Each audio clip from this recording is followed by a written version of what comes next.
Welcome to the Seek, Go, Create podcast. This is your host, Tim Winders. Thank you so much for joining us today on this episode. We appreciate you listening, commenting, rating, and sharing as you have been doing. I continue to be overwhelmed just by the response we've been getting to the podcast. It kind of started as just this experiment. I was trying to be obedient to just start sharing information, and I am just so energized and encouraged by all that I've been hearing. I also want to say that we're now interviewing guests. I've got someone I'm so excited to talk to today, and I have been getting to the point where when I wake up in the morning and I get to interview someone like we do today, I'm just almost giddy and excited, and that is so cool. So cool. Today, I have Annie Perdue-Olson, and she's someone that I was connected with not too long ago, and we had a call, and I felt like we just hit it off. She might say something different. We'll find out about that in just a moment, but let me give the bio, and then I'm going to have her tell us what she really does. So here's what her bio says. Annie guides ministry leaders, churches, and nonprofit organizations through the people challenges that sidetrack ministry. That says a lot right there. With over 17 years of experience in nonprofit management and pastoral ministry, she shows leaders the way through the process of equipping people to work better together. Hello, Annie. How are you today? Hi, I'm doing great. Thanks for having me on. Yeah, I'm excited. Like I said, I wake up in the morning and I'm so excited, and I'm just excited to talk to you. Excited to, as I've been saying with these interviews, talk to cool people, have great conversation with the microphone on so our podcast listeners can just listen in. It's just so much fun. But before we get too much farther, I gave your bio, but in your own words, give us your pitch. What do you do? Define yourself. I always see, I had a client actually after a session just a couple weeks ago, come out of that session, and she goes, "We started our time today without hope. I didn't feel like I had any hope." Mm-hmm. And now at the end of my session and at the end of our time together, she was like, "I have hope. I have possibilities. I have options. I have something that I can try and that I can do that I feel like will work." And so I feel like a lot of my job is actually taking ministry leaders out of the trenches of their day-to-day when they're faced with a lack of resources and maybe people issues that they don't know how to solve or don't know how to address in a workload that is way too overwhelming. And they come meet with me and we jump out of the weeds and create a strategy that helps them move forward. Wow. You love doing that, don't you? I do. I say people pay me the big bucks to create white space in their life so they can breathe. So now finally, after a few minutes, we get to what you really do. No, yeah.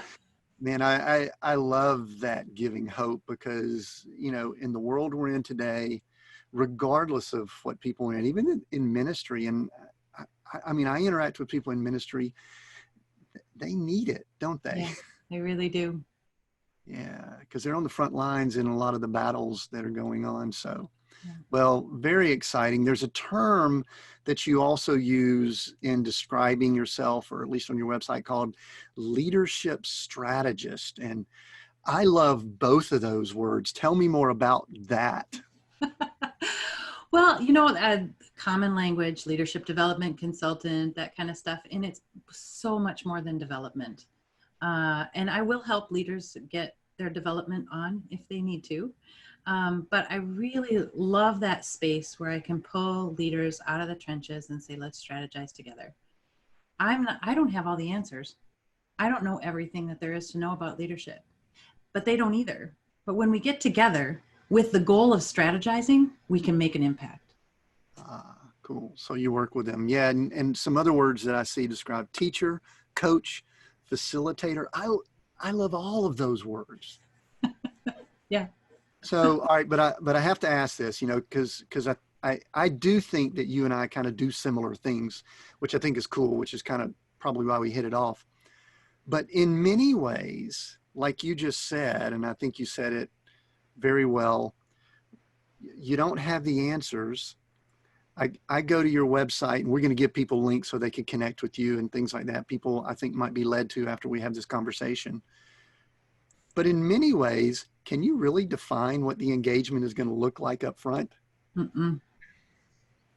No, I think really it comes down to co-creating the solutions together and co-creating the process together. I certainly have a framework. I'm not going to leave you out there without any sort of guidance. That's my job, is to be a guide. But the process and the solutions are really co-created. Some would even say tri-created, because we're going to invite the Holy Spirit into the process. It's not just going to be me and my client, but it's going to be the Holy Spirit speaking into that process to help us create what's needed in that situation.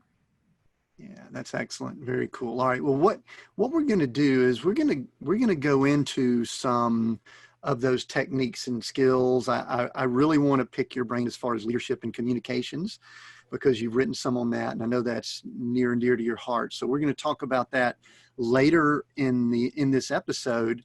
But right now, I think I would just love to learn more about your background, where you're from, how you've kind of arrived at this place. So kind of go backwards for me. Where were you born? Where were you raised? And what kind of influences did that have on your life? And just share that with us. Yeah.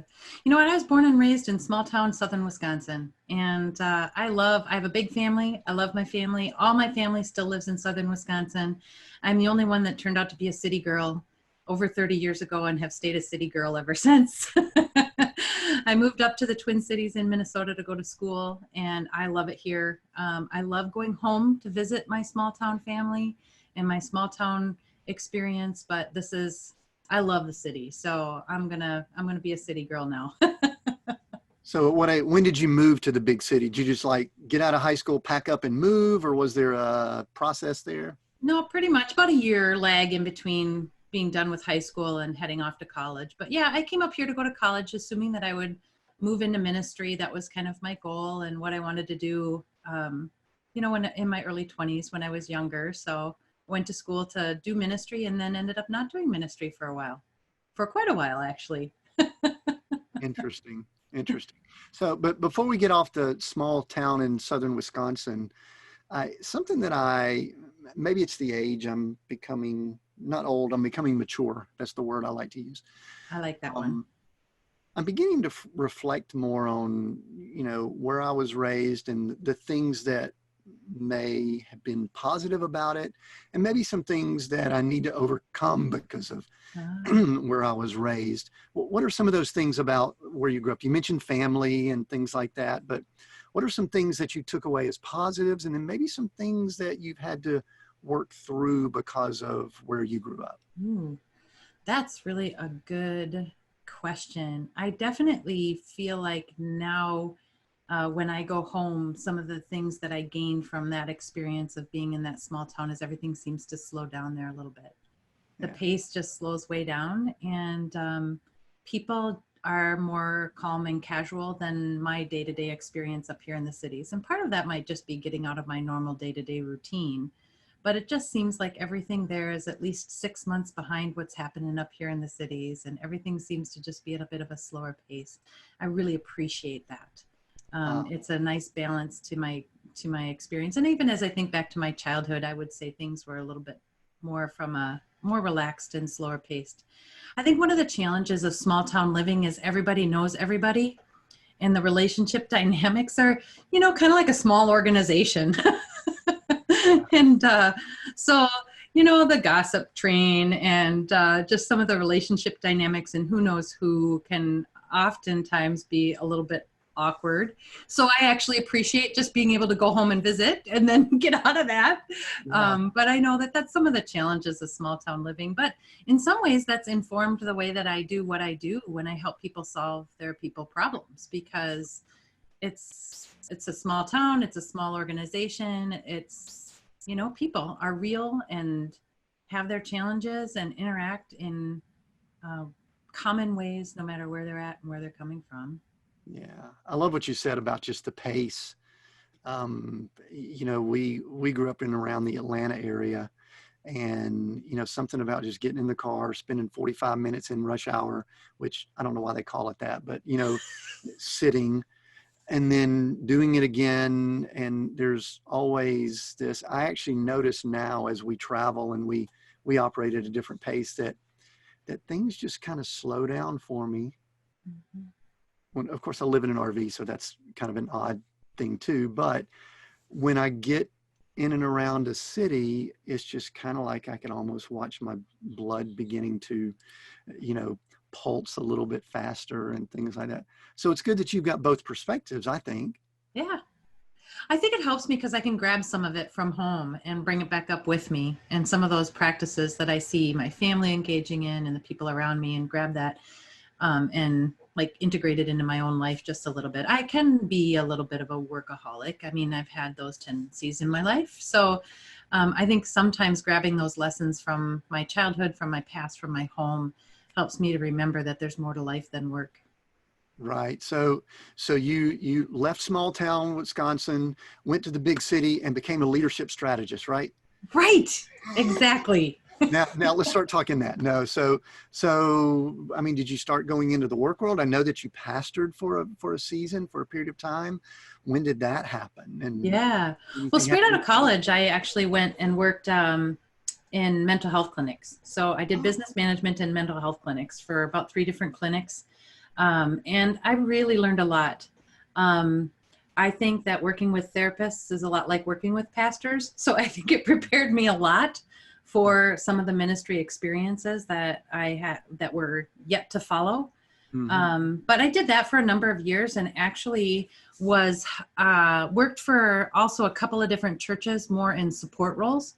So I had 2 different churches that I worked in support roles. So that was kind of that piece. And then I had been going to a church here in the Twin Cities for about a year and a half when they kind of started coming after me and saying, would you be willing to work for us?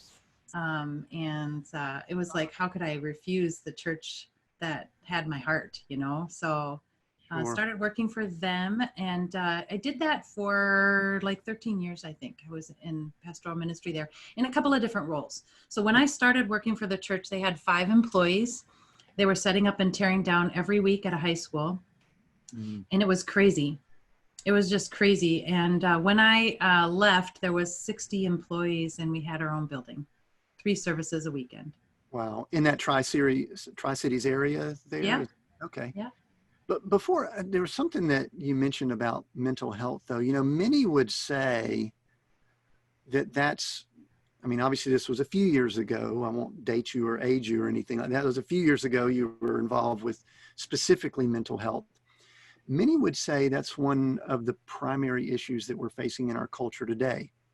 At a time when we live with more abundance, more connection, digitally primarily, but more connection, more stuff. I mean, do you observe that? Is it something that's still in your DNA in that mental health area, having dealt with it in the Well, past? my undergrad is actually in psychology. That's ended up being what I did. My first degree was in psychology, and so I have an interest in this area. But I like coaching, and I feel like God wired me to be a coach more than a therapist, because I'm just a little bit more like action oriented and problem solving and strategy oriented.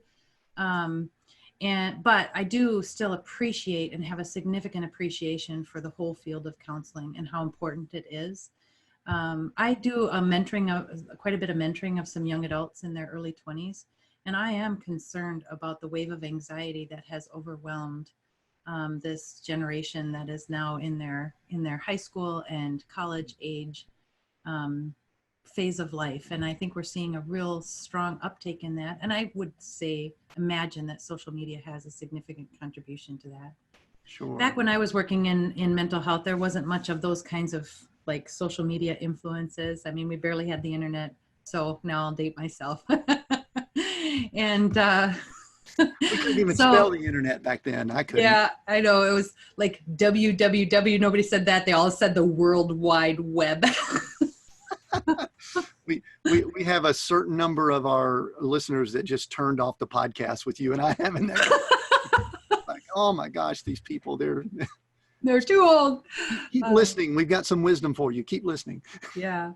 But I would say, I mean, what I worked with most, actually, the clinics that I worked for actually specialized in grief counseling. So they did a lot of work around families who are experiencing loss of spouse, children, parents. And I think that was a really neat experience for me to watch these therapists take these families through what was a really intense journey in their life.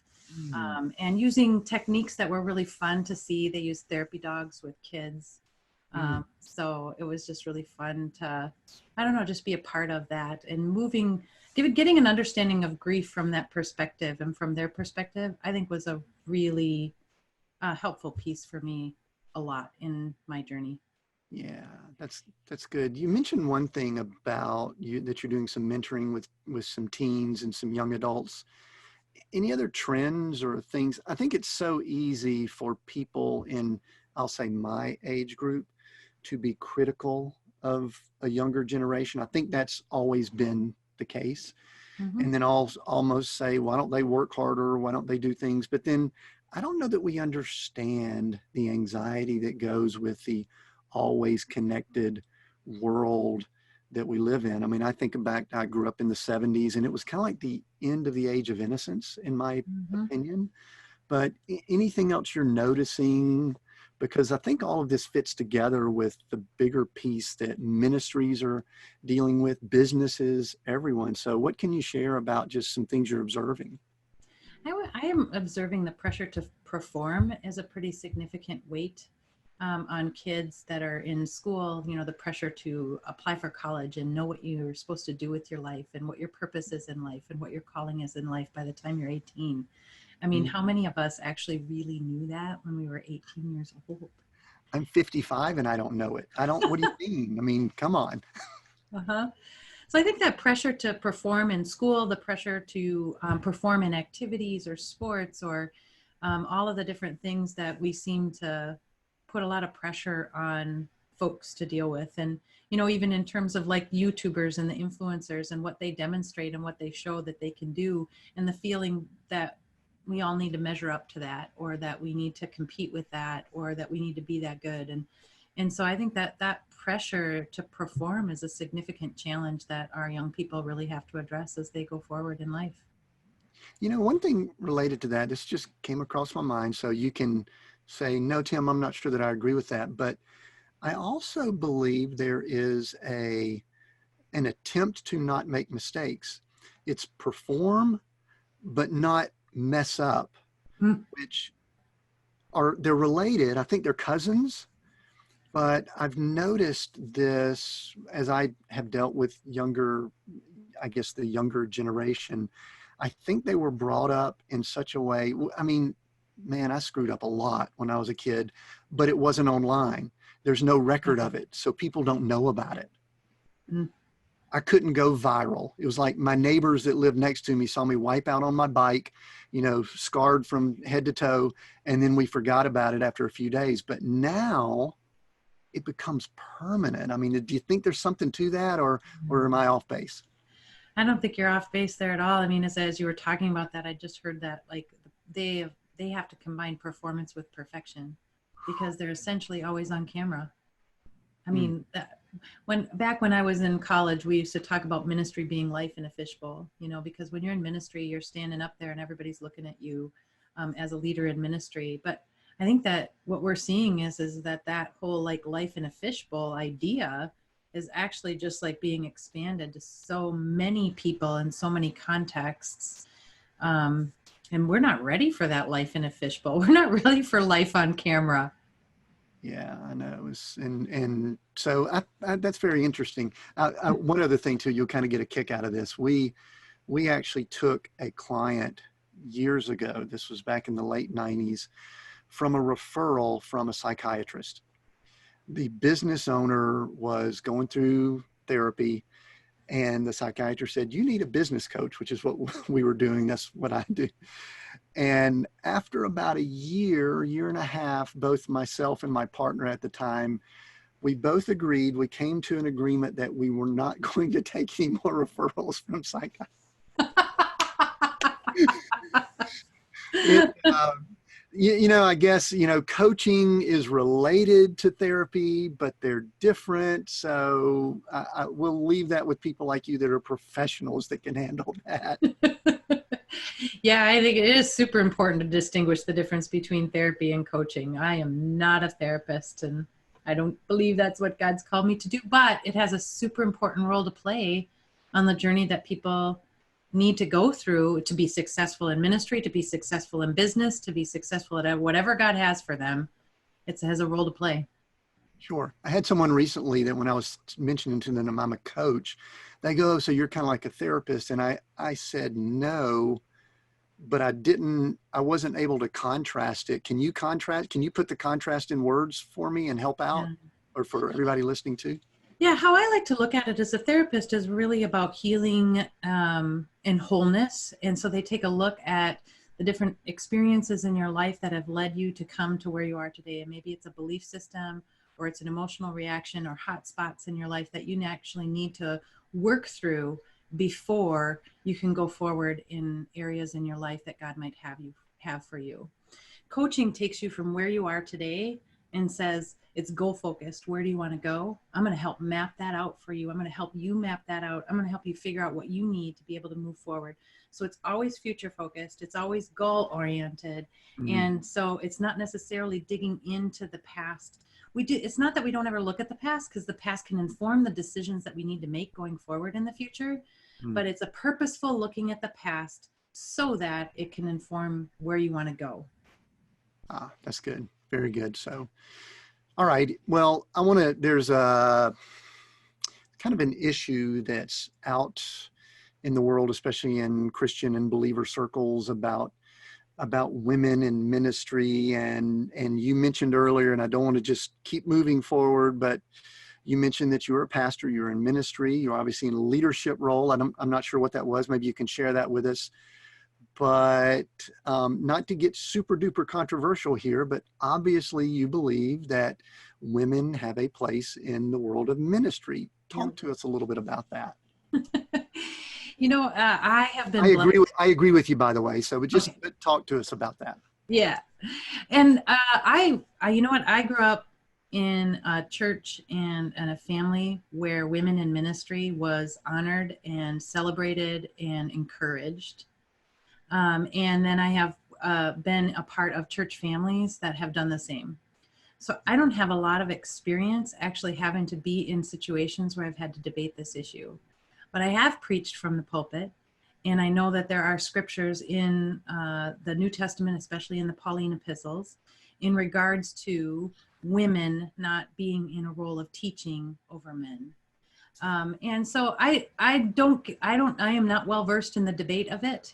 But one of the things that I do know is that in the New Testament, women were not educated like men. So how could someone who is not educated offer teaching? Now they can offer a whole lot, but they might not be able to teach in areas that man has already been taught in. And so I think we live in a society where women have accessible resources for education and learning just as men do. And so I mean that it just seems to me that the debate has to be separated from some of the cultural dynamics that were in play when Paul wrote those verses. Yeah, I just think there was a culture at that time that we don't live in that culture. So there was a teaching that had to occur. And Yep. anyway, I'm all for it. And men that are wise will admit that women are smarter than them. That's just the way it should be. So anyway, well, I appreciate the way you've served in that area. So now I think we're going to get to leadership and communication shortly, but I think there's a part of your story that when you kind of shared with you, I think it's going to be important for people to kind of know some things that happened to you during that role. And I mean, to kind of go straight to it, you were actually widowed at the age of 32, if my notes are correct here. So Yep. what can you share about that? I mean, this part of what we want to do with this podcast is to let people see who we are and how we've become who we are. So what can you share with us about that? Yeah. Well, my husband's name was Kevin, and he passed away when I was 32, and that would have been in 2001. So we're headed on to 18 years here this December. And I always talk about him as the one who believed in me more than anybody else in my whole life. He believed in who I was and what I could become. He was the one who actually made it possible for me to do ministry, I think. So we were married the whole time I was in ministry. And I would say he got non-Hodgkin's lymphoma 1 month after we had bought our first home. It was, we had just we had gotten to the place where we had just bought our first home. We had a son who was 3 years old at the time. Let me get that right. 3 years old at the time. And we were like, we're going to have another girl. We're going to have a baby girl. We wanted a girl. It wasn't like we want a baby. It was like, we want a baby girl. And so we were just in the process of buying our house and expanding our family and really looking forward, hopeful to the future. He had just finished his master's certificate in marriage and family therapy, and he had gotten a job as a marriage and family therapist. So pastor, therapist, oh man, we were just we were certified premarital counselors together. So we got to do that together. So there was ways that we were ministering together and ways that we were going to do life together. And so the future looked so positive and so hopeful and so exciting. And 1 month later, he found a lump on his neck and then went to the doctor to just have it checked out, hoping that it was just an infection, and it was non-Hodgkin's lymphoma. So we went through 18 months of treatment. So he went through stem cell transplant, which is this major procedure where they basically just kill every blood cell in your body. They wipe you out with so much chemotherapy that you have a zero immune system at that point. So we had 3 months where we were pretty much isolated in our home. We couldn't have people him exposed to people and people exposed to him.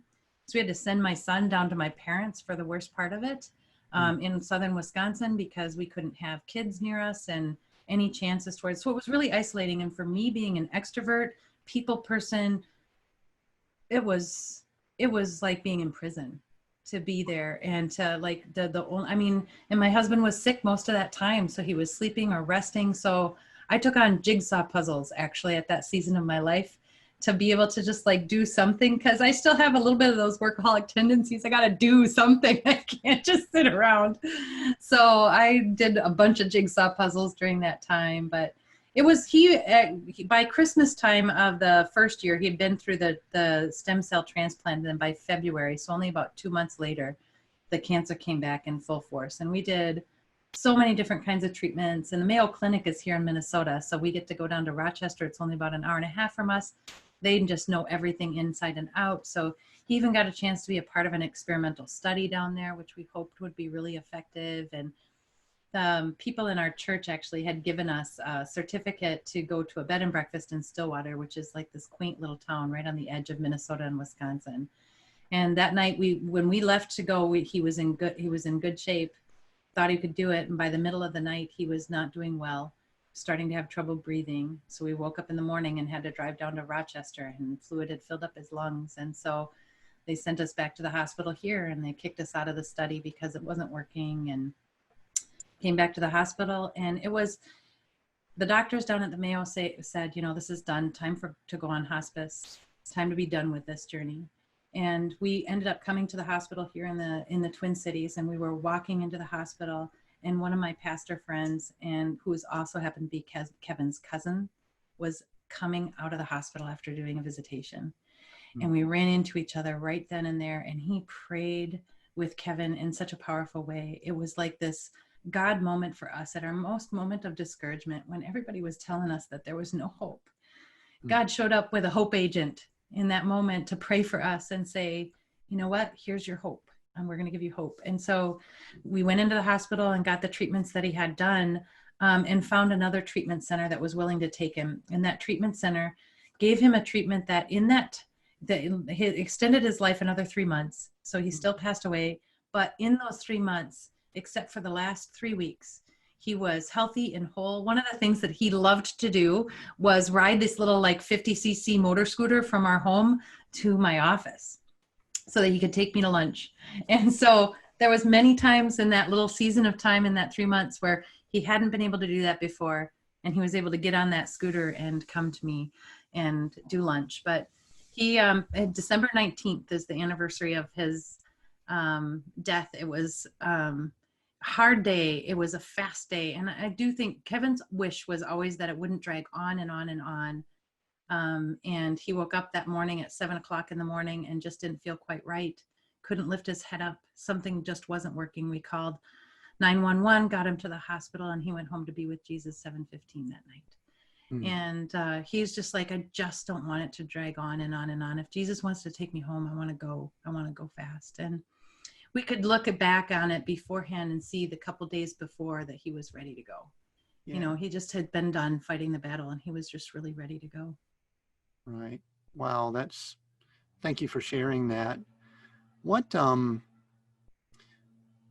you mentioned the faith on it, and obviously you have the ability to look back on things now, which hindsight is many times valuable for us, but you've used the word hope multiple times in this podcast, and I appreciate the use of that word. But what was your faith like during that time? What was your relationship with the Father during that time? And then kind of what happened kind of beyond that, because there's obviously grieving and situations there that, sometimes we all cry out to God. Sometimes it's with anger, sometimes it's, with help. But what did that look like for you? I've often thought that someday I'm going to write a book about that experience and then experiences since then. And I think I would title the book, if I were to write it, Living in the Tension. Because I felt like that's what I was doing in those moments, is living in the tension between faith and reality.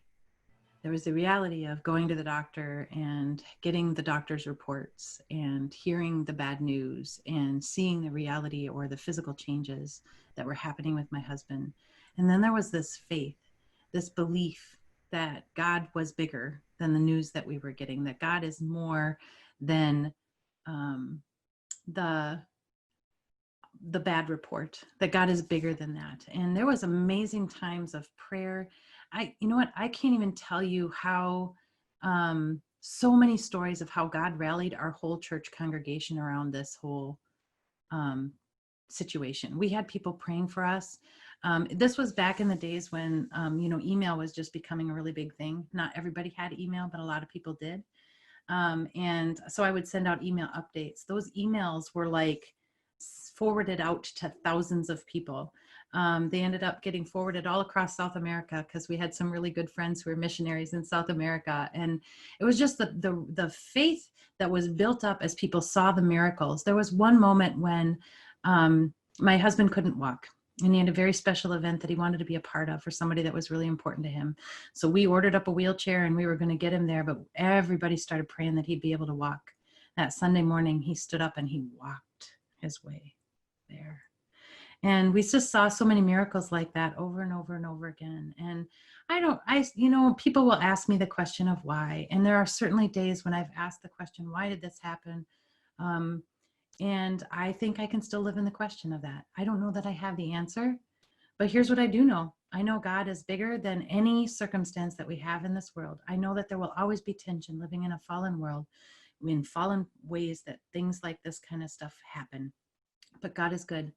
And all the time, God is good. And I can anchor into that. And what he wants for us is healing. And what he wants for us is wholeness. And what he wants for us is for the redemptive story to unfold in our lives.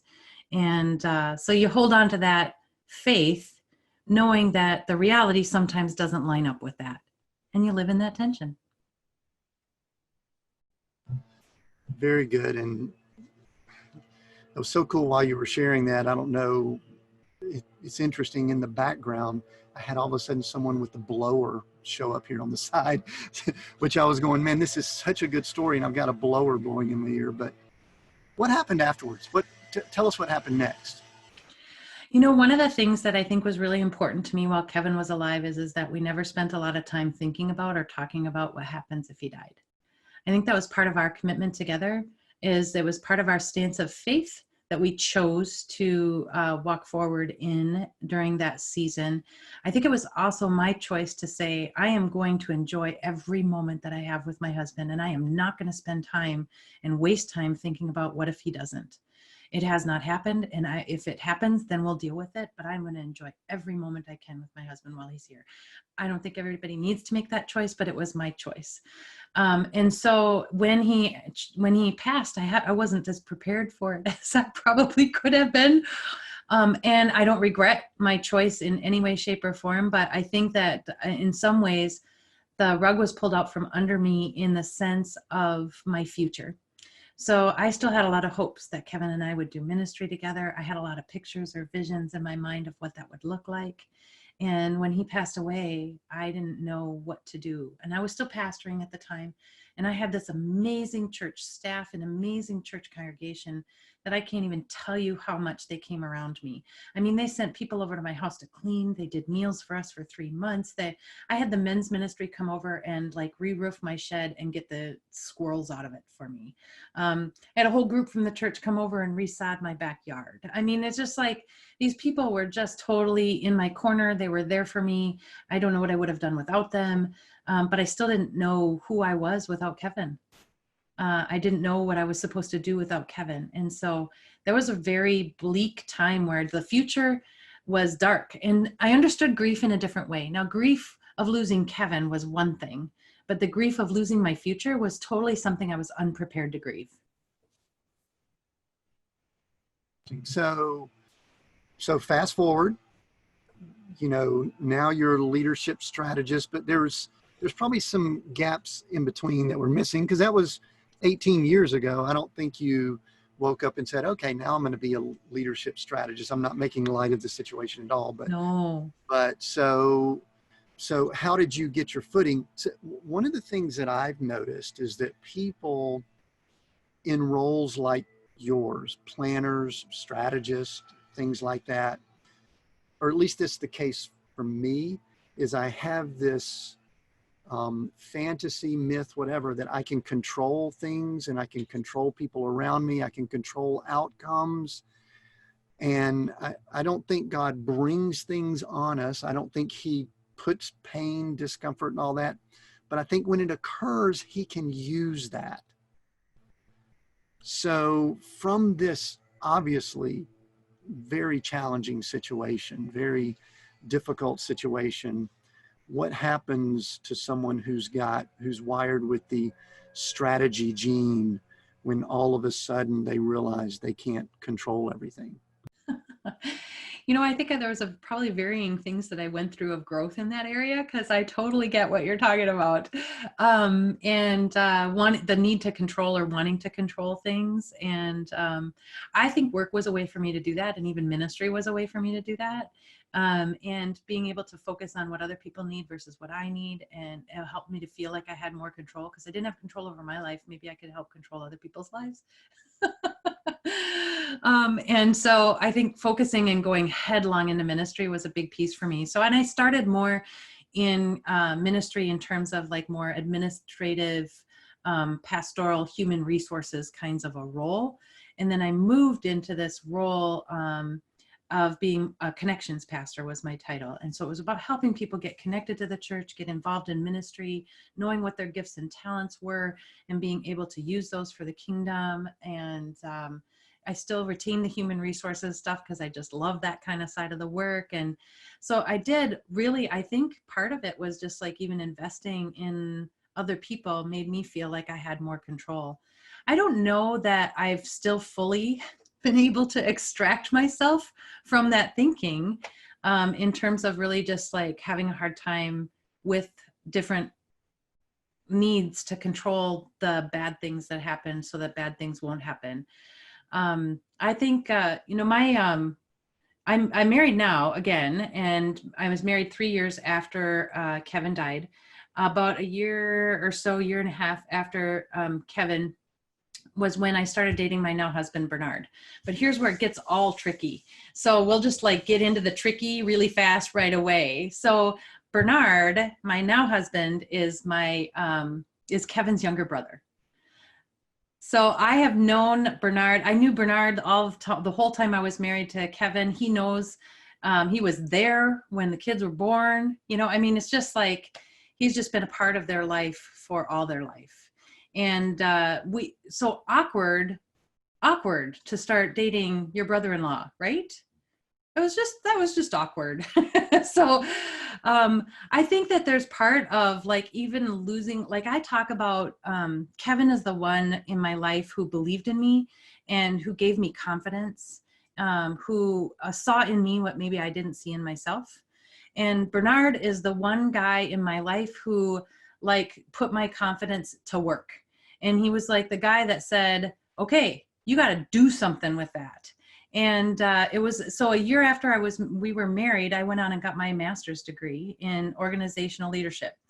And I had been in a place with ministry where I felt like I didn't have all the tools in my tool belt, and needed a little bit more to be able to do something a little more. And it was Bernard that said, all right, you're going to do something with this girl. You can't just sit this confidence on a shelf. You got to take some action. And he's just like a matter of fact, he's a mechanical engineer. So, he's just totally different. So like I was married to a therapist. Now I'm married to this mechanical engineer who sees everything as a machine that has levers and you just push the lever and then this happens. But he understands systems and sequence and he's logical and he just doesn't have a lot of time a day for lack of confidence or emotions, So it just definitely fueled my energy to do that. And so I think that God brought him in my life at a time when I really needed him in my life. But when we got to the point where our relationship got really serious, all of that control freakiness of like, I don't want something bad like this to happen to me again, it all broke loose. And it was a really hard place for me how do I work through this piece about there's this person that I love that I feel like God has given me, but now I'm terrified that I'm going to experience the same pain again. And how do I guard myself against that pain? And how do I make sure that that doesn't happen again? And I think I had to come to the conclusion before I said I do, that I might go through that again. And that might be part of my story again. And that there are no guarantees in life. And can I step into love? Can I step into this thing called marriage, knowing that I could go through the same exact thing all over again? So that really reemphasized you're not in control. I am not in control. Okay, two quick things before we move off this. First of all, I would really, really love Bernard. I'm an industrial engineer, which is a hybrid of mechanical, and I get it. I get that totally. But he was Kevin's brother. Yep. And was there any pushback? I mean, I don't want to get into ugly stuff, but I mean, like, we're in a society where we kind of most people worry about what other people think. Yep. And was that ever a factor there? And one other thing, gosh, I said I wasn't going to say this, but it sounds like a story from the Old Testament. It sounds like some biblical story or something like that. So was there any of that went on? I think that there was definitely a piece about Bernard felt responsible for me. He'd been single all of his life, so he wasn't married, and he lived 3 blocks from us. So me, a single mom in ministry, and sometimes ministry hours aren't normal hours. Those people who are in ministry know what I'm talking about. And Bernard being 3 blocks away was a source of support that I leaned on pretty heavily during that season of being a single parent. And so we were friends, and we lived close. And there was I think there was a piece about, this is my brother's wife, and I'm going to make sure she's taken care of. Wow.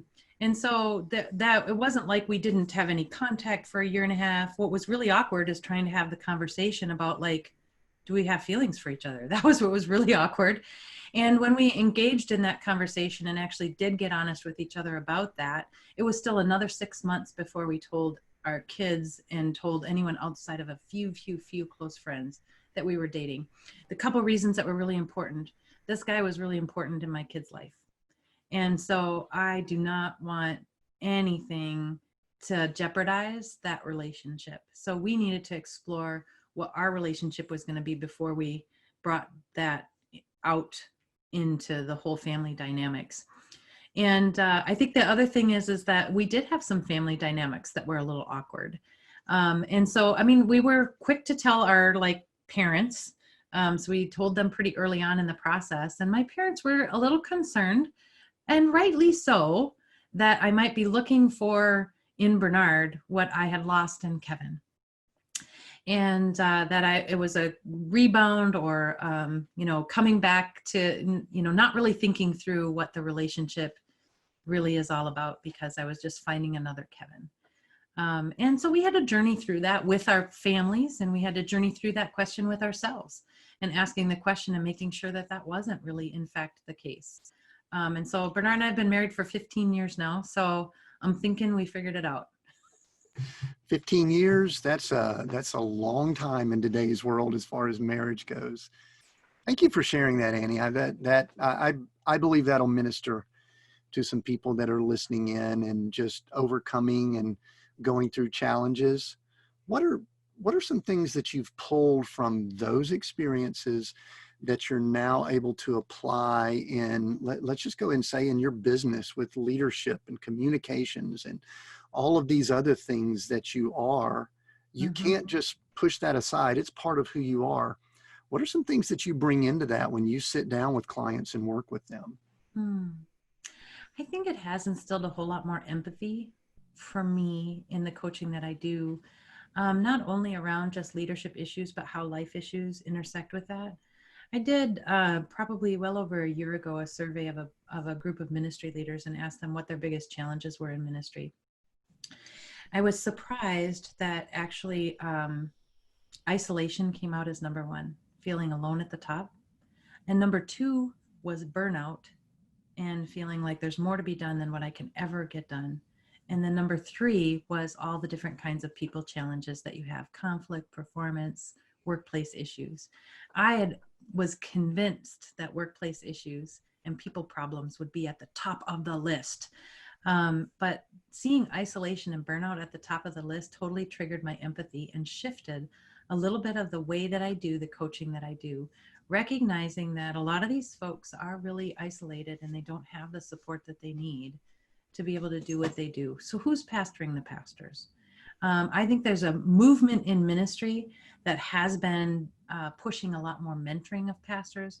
A lot of the church planting groups that are out there are making sure that new church plants are connected with seasoned pastors, and I think that that's so important.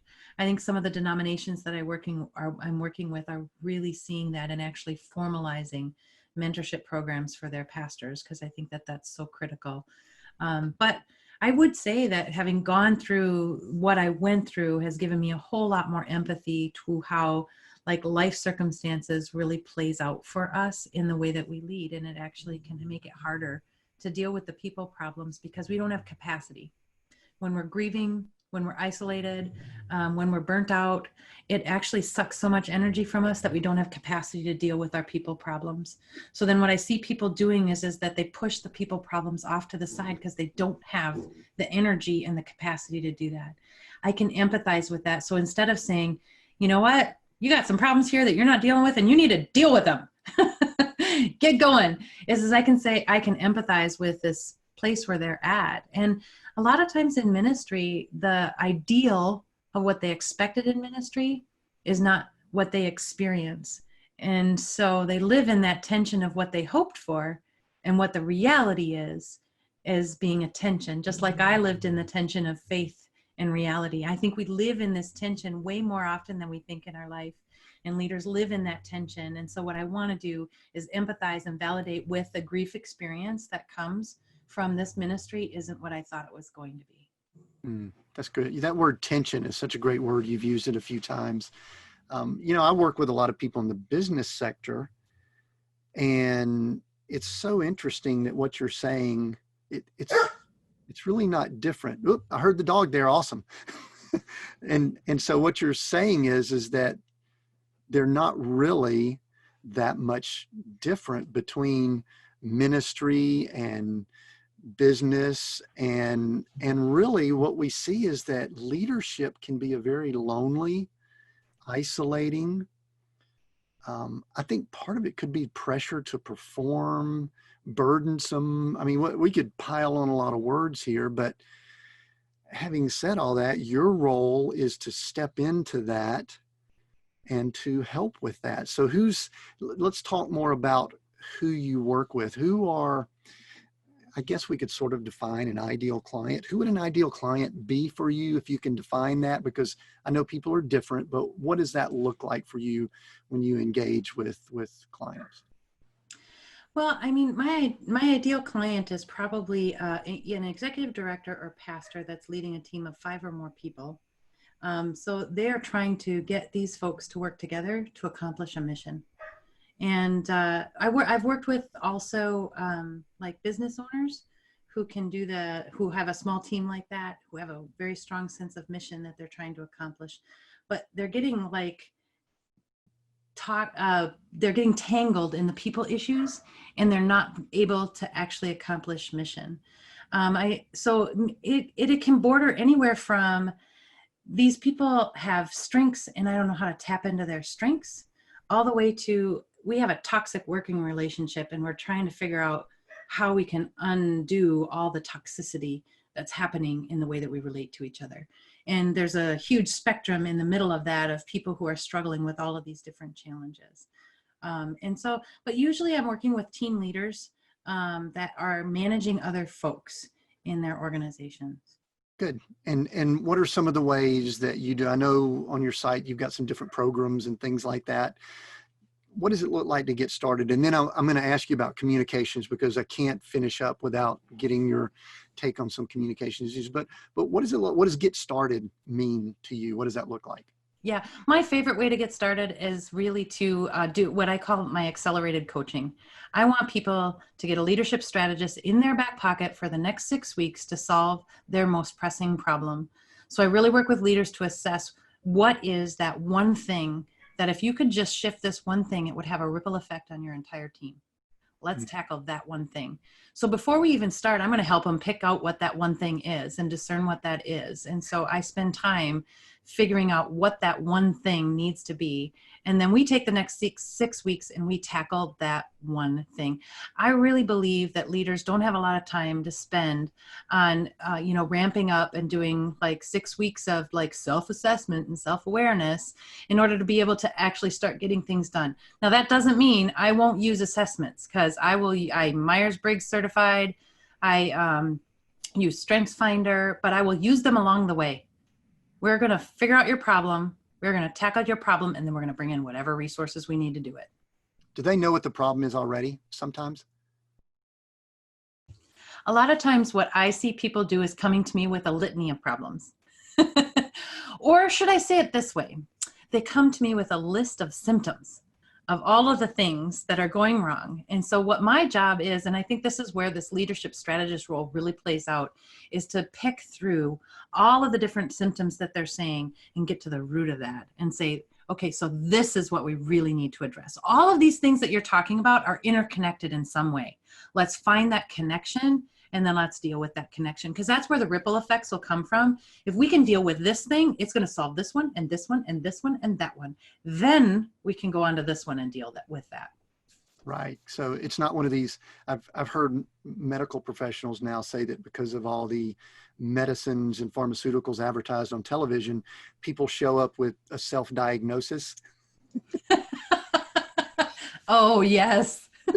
And do people come to you saying, we just need more, if it's pastoral, we need more members, or I need a better group of members, or we need more money. And sometimes that might be the case, but there's probably a root issue. You help find that, correct? Yep.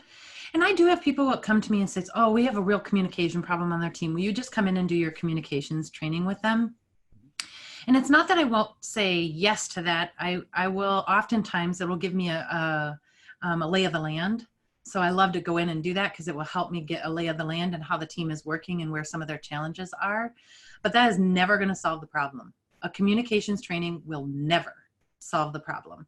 I've got to be able to get one-on-one with that leader so that they can figure out how to create a different communication culture on their team. And that's what I help them do.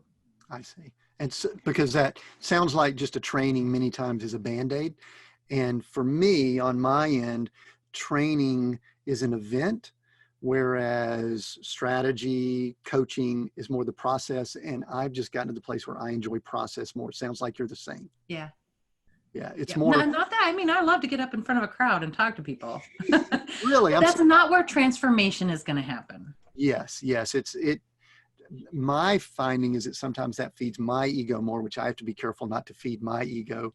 I need to have impact. And that's where I even use the word discipleship. Discipleship is spending time with people and constantly working with them. So you mentioned communications, and there's a great article that you wrote on 4 communication styles.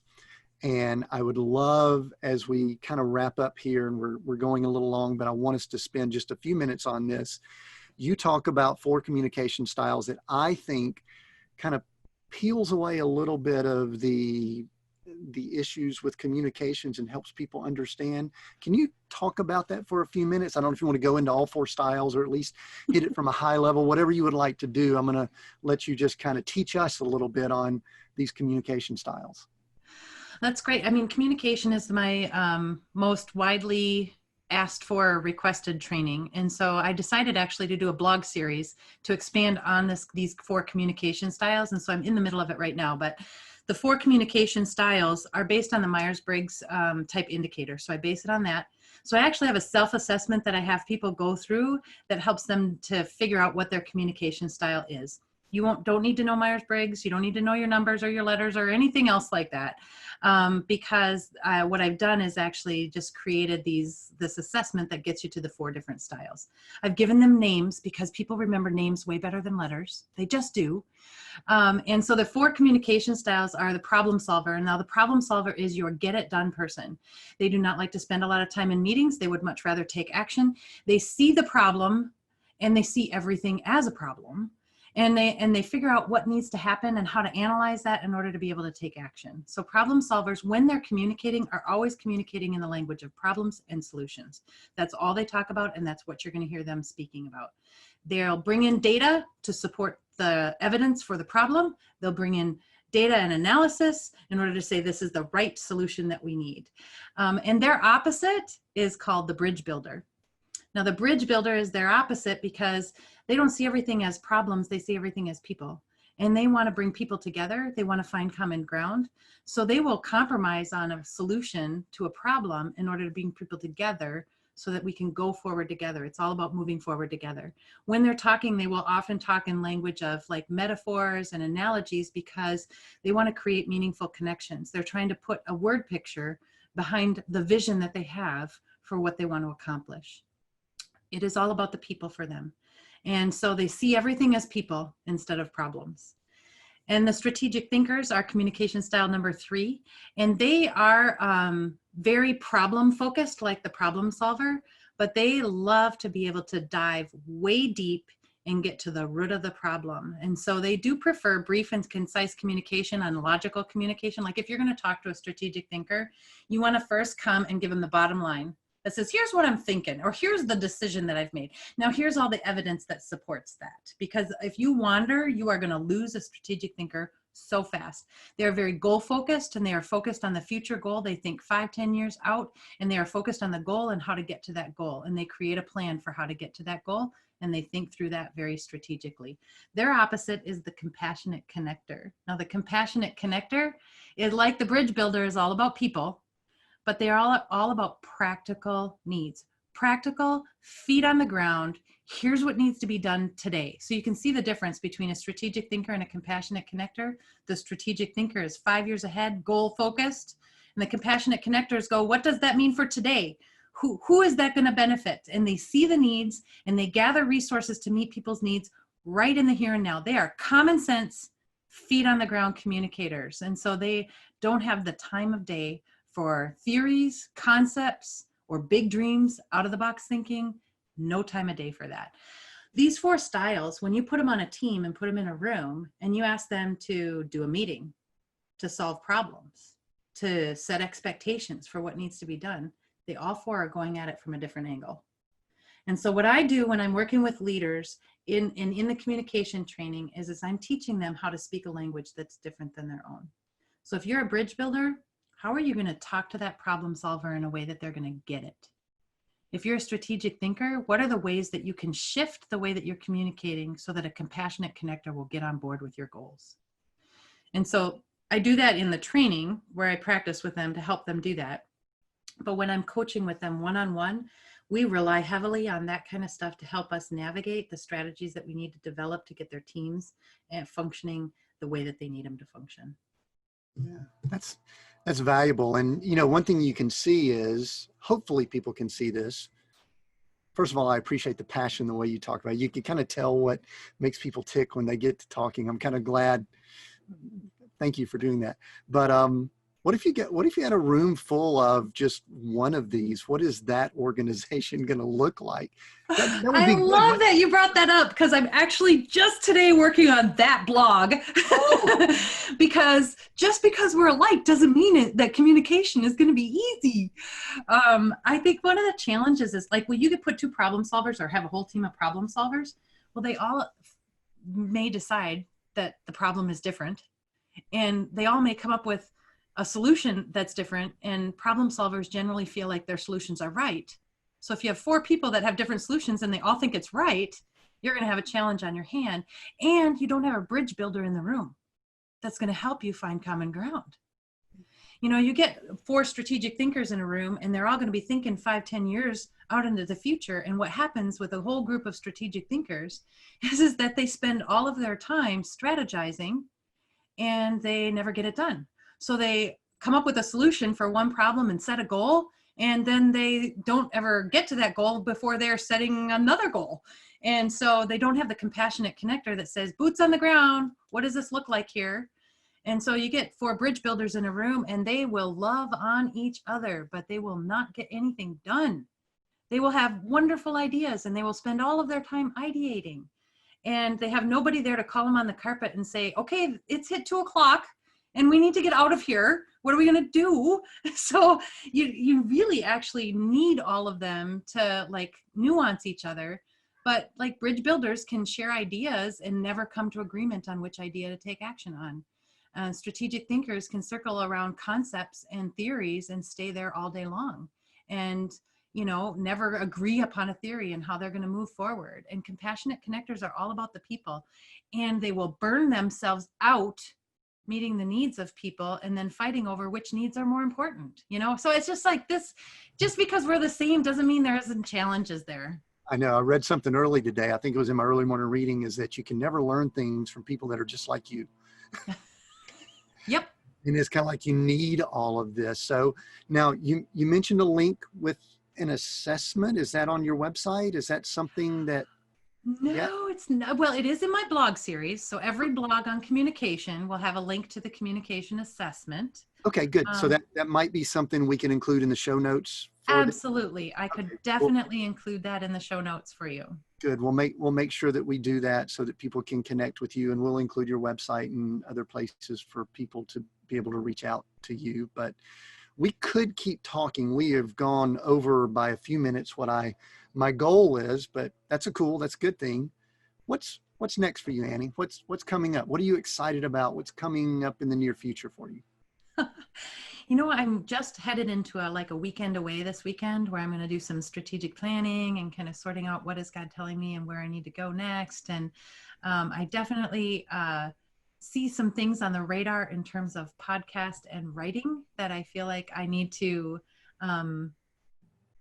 ask the Lord about a little bit more about how to do that. And I'm actually getting some really strong advice from folks in my life that I need to take this communications material and turn it into an ebook. So I think an ebook is in the future. I think an online communication assessment and ramping that up is in the future. I think maybe a podcast is in the future.